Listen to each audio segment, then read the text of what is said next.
Alright, this is my WheelHouse 5500, and I got a slight electrical problem.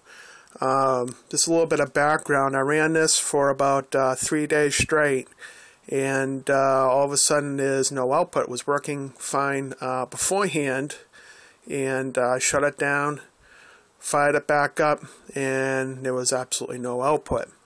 And again, it was running for 3 days straight. Here's the model number down here. It's a Generac model 01646 revision 2.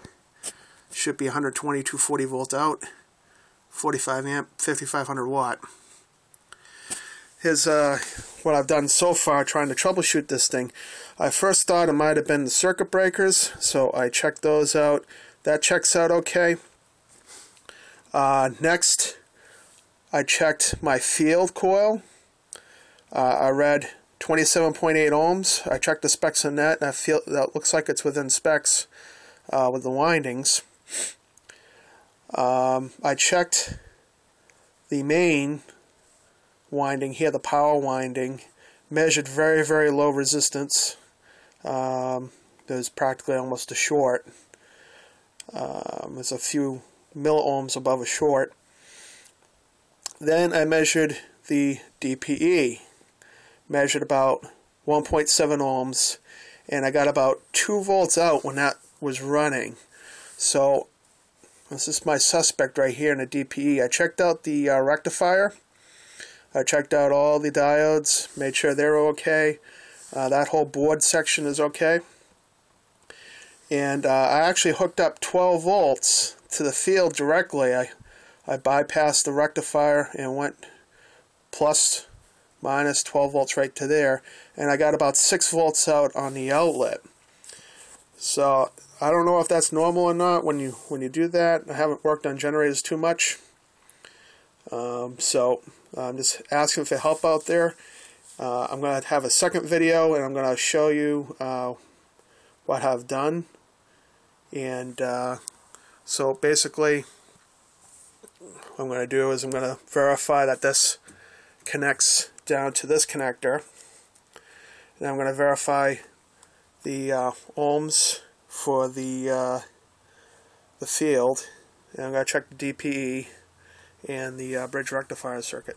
So if anyone can help me out, I greatly appreciate it. I've worked on all the mechanical stuff on it. It actually threw a couple rods. If this thing gets low on oil, it's notorious for throwing rods.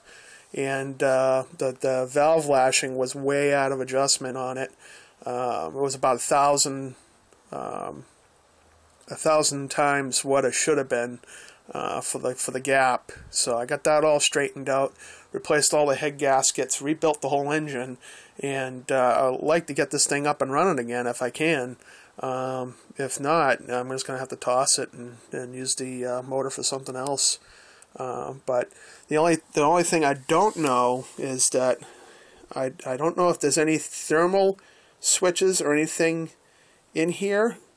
This was running for about 2 to 3 days straight constantly, so it did get a little bit warm. Not too terribly hot, but we're only running about a 500 watt load for about 3 or 4 days. So I mean, it wasn't even close to its 5,000 watt capacity. And again, it ran fine for 3 days, shut it off, turned it back on, and it didn't work again. So I don't know if there's a thermal switch in the windings somewhere or what. And it's just not published or on the schematic or what. I just don't have enough experience with these generators.